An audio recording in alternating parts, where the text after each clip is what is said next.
Assalamualaikum warahmatullahi wabarakatuh. Waalaikumsalam warahmatullahi wabarakatuh. Salam Pramuka. Salam. Baik kakak sekalian, di sini kami dari Pramuka Universitas Riau akan melakukan podcast yakni tentang tema berbakti tanpa henti di masa pandemi COVID-19. Di sini perkenalkan, nama saya adalah Ahmad Sofyan. Di sini berperan sebagai host di podcast kali ini. Nah, pada hari ini kita sudah kedatangan narasumber yang luar biasa, yakni dari Kak Gudep Pramuka Universitas Riau, yakni Kak Darliusmanto. Kak, bagaimana kabarnya Kak? Kabar baik, Spian. Alhamdulillah. Baik, Kak Darliusmanto, langsung saja ya Kak. Mungkin aktivitas Kakak sehari-hari di masa pandemi ini apa saja Kak, kalau boleh tahu Kak? Baik, terima kasih Kak Sofian. Ini host kita pada hari ini dari tim podcast Gerakan Pramuka Universitas Riau. Nah, jadi aktivitas keseharian kakak adalah sebagai staf pengajar atau dosen tetap di program studi Teknik Informatika Universitas Riau. Nah, jadi kegiatan sehari-hari ya kegiatan seperti biasa ya, ada pengajaran, ada pengabdian, dan ada penelitian. Nah, itulah tugas wajib seorang tenaga pengajar atau tenaga dosen, Kak Sofian. Oke. Baik Kak, berarti aktivitas sehari-hari adalah sebagai dosen di Universitas Riau. Baik Kak, untuk selanjutnya pada hari ini podcast kita yakni membahas tema tentang berbakti tanpa henti di masa pandemi COVID-19 ini Kak. Jadi di Pramuka Universitas Riau Kak, kalau boleh tahu apa saja sih Kak kegiatan-kegiatan yang telah dilakukan di masa pandemi ini, kegiatan yang beradaptasi dengan keadaan sekarang ini Kak? Mungkin bisa dijelaskan. Baik, Sofian, terima kasih.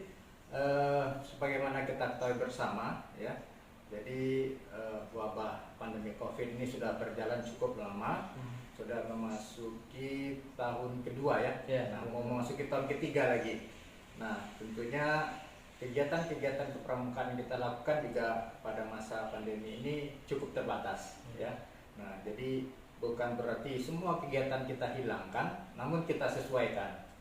Jadi ada beberapa aktivitas yang pernah kita laksanakan ya selama pandemi COVID ini. Yang pertama sekali, pada saat pandemi COVID itu masuk ke Indonesia, nah, kita dari tim Gerakan Pramuka Universitas Riau itu langsung turun ke lapangan ya, Kak, ya. Jadi kita membantu tim Satgas Universitas Riau untuk melakukan penyemprotan disinfektan. Nah, selain di kawasan Gudep sendiri, juga di kawasan kampus, nah termasuk juga di kawasan-kawasan sekitar, terutama di sekitaran Panam. Jadi kita waktu itu melakukan penyemprotan di 16 titik. Nah, jadi kegiatan ini sangat dirasakan oleh masyarakat. Dan selanjutnya kita dari Gerakan Pramuka selain melakukan penyemprotan, kita juga mengedukasi masyarakat. Nah, bagaimana kita agar tetap selalu bersih, mencuci tangan, bagaimana membuat cairan disinfektan. Nah, ternyata membuat cairan itu tidak sesulit yang kita bayangkan. Jadi kita bisa membuatnya dari alat dan bahan yang ada di rumah kita. Jadi kita tidak perlu membeli yang mahal-mahal. Nah, selanjutnya kegiatan-kegiatan selain tadi aktivitas penyemprotan ya. Nah, kita juga melaksanakan kegiatan kegiatan webinar. Nah, jadi webinar tentang Gerakan Pramuka. Jadi kita waktu itu melaksanakan 3 kali webinar. Yang pertama itu skalanya untuk Gerakan Pramuka daerah Riau. Terus pada kegiatan kedua kita naikkan skalanya menjadi kegiatan tingkat nasional. Nah, dan terakhir itu kegiatan kita laksanakan webinar yang ketiga itu untuk tingkat regional ASEAN, karena kita juga mengundang pembicaranya dari pengangkat Malaysia. Nah, jadi seorang profesor di sebuah universitas. Nah, kebetulan beliau juga menjadi ketua pengangkat, ketua pramukanya Malaysia.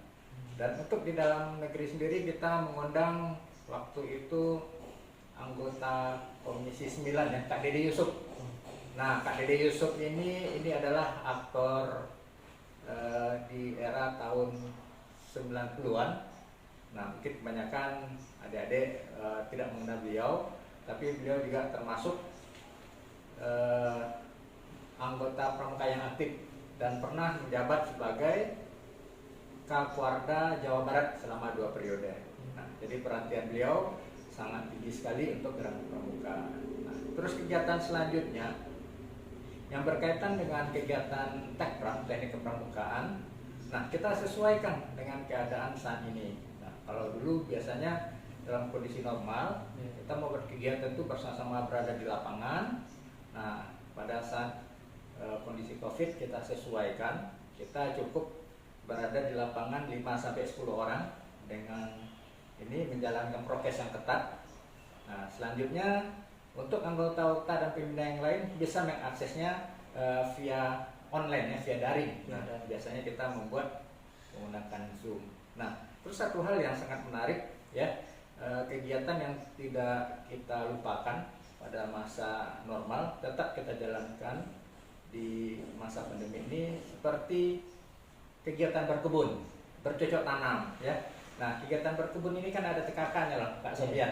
Nah, jadi walaupun masa pandemi ya, kita tetap dapat menghasilkan TKK sendiri ya, karena di kawasan Buper kita punya kawasan yang luas, bisa untuk bercocok tanam ya, tanam cabai, tanam kunyit, tanam sayuran dan lain sebagainya.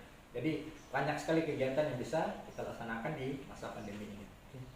Baik Kak, berarti kegiatan-kegiatan yang memang dilakukan di masa pandemi ini adalah kegiatan yang memang beradaptasi ya dengan kegiatan ataupun dengan keadaan sekarang ini. Tentunya tadi kegiatan yang luar biasa Kak, adanya webinar ya, webinar tingkat Riau untuk TD ya, untuk TD Pramuka SMA dan juga perguruan tinggi, ada juga tingkat nasional. Untuk selanjutnya ada tadi kegiatan yang memang kegiatan latihan rutin ya Kak. Kegiatan tersebut dilakukan tentu dengan prokes yang ketat, karena memang dari Universitas Riau sendiri memang sangat waspada ya Kak, menghadapi COVID-19 ini. Untuk selanjutnya harapan Kakak nih Kak, untuk harapan Kakak pada tahun 2022 kan alhamdulillah di Indonesia untuk vaksin sendiri sudah mencapai tingkat maksimalnya. Nah, jadi semua warga ataupun masyarakat telah melakukan vaksin, hanya tinggal ya beberapa persen aja lagi Kak. Jadi insyaallah nanti 2022 kegiatan pramuka sudah bisa di alam terbuka, walaupun ya sekarang memang sudah bisa di alam terbuka tentu dengan protokol kesehatan Kak. Nah, jadi harapan Kakak dari Kagudap Pramuka Universitas Riau untuk 2022 apa saja nih Kak, kalau boleh dijelaskan. Baik Kak Sofian. Nah, tentunya harapan utama dari kita semua, semoga pandemi dan musibah ini cepat berlalu. Nah, itu yang pertama sekali. Nah, jadi kita berharap di tahun 2002 yang akan datang ya, 2022 yang akan datang, pandemi ini sudah tidak ada lagi atau sudah berkurang. Nah, sehingga kita kembali dapat melakukan kegiatan-kegiatan secara normal. Nah, kegiatan-kegiatan yang selama ini banyak yang terpending, yang terbatas ya, skala terbatas. Karena bagaimanapun di tingkat perguruan tinggi itu sangat ketat sekali untuk pelaksanaan berbagai kegiatan. Nah, bahkan hingga saat ini tidak boleh melakukan kegiatan apapun di kampus. Semua unit kegiatan mahasiswa tidak dibolehkan. Nah, bahkan untuk ujian skripsi saja itu mahasiswa melakukannya secara online. Nah, begitu ketatnya. Jadi harapan pertama semoga musibah ini cepat berlalu. Nah, yang kedua adalah dengan kembalinya ke situasi normal, kita berharap kegiatan-kegiatan latihan mingguan ya bisa dilaksanakan. Terus adik-adik yang ingin berkarya di luar bisa mengikuti kegiatan kesakaan ya. Nah, di Pekanbaru sendiri satuan karya itu cukup lengkap. Nah, jadi selain menambah kegiatan yang mulai teknik kepramukaan, nah, tentunya adik-adik T&D ya, penegak dan pandega itu juga perlu menambah pengetahuan umum. Nah, misalnya bisa mengikuti kegiatan Saka Bayangkara ya, Satuan Karya Dirantara, nah, dan juga banyak lagi satuan karya yang lain. Nah, kita juga berharap ke depannya gugus depan Universitas Riau itu bisa melaksanakan kegiatan skala nasional, karena kita sendiri mempunyai bumi perkemahan yang cukup lengkap, cukup luas, cukup asri, dan pemandangannya juga cukup bagus untuk melaksanakan sebuah perkemahan yang besar. Nah, jadi sebelumnya kita pernah melaksanakan kegiatan KP3T ya, tingkat C daerah Riau. Waktu itu pesertanya lebih kurang 700 orang. Alhamdulillah kita sukses melaksanakannya, karena seluruh sarana dan prasarana kita sudah ada di bumi perkemahan ya, termasuk MCK-nya dan lain sebagainya. Nah, kita berharap seperti itu ke depannya. Jadi kegiatan bisa kita mulai lagi dengan kegiatan-kegiatan mingguan yang aktif untuk adik-adik penegak dan pendega.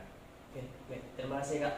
Mudah-mudahan harapan Kakak di tahun 2022 bisa terwujud dengan maksimal. Adanya kegiatan untuk internal sendiri untuk anggota BUDEK, dan insya Allah pada tahun 2022 nanti bisa dilaksanakan kegiatan yang skala nasional ya Kak, yakni TKP 3 yang memang sudah dilakukan pada tahun 2019 di bulan Maret. Telah dilakukan TKP 3 se-daerah Riau. Mudah-mudahan di tahun 2022 bisa dilaksanakan lagi setingkat nasional. Amin ya Kak. Amin. Oke, baik. Sekian Kakak telah menyaksikan podcast kami. Mohon maaf jika ada salah dalam penyampaian. Tetap jaga kesehatan dan patuhi protokol kesehatan. Demikian saya Ahmad Sofyan, mohon undur diri. Salam Pramuka. Salam. Assalamualaikum warahmatullahi wabarakatuh. Waalaikumsalam.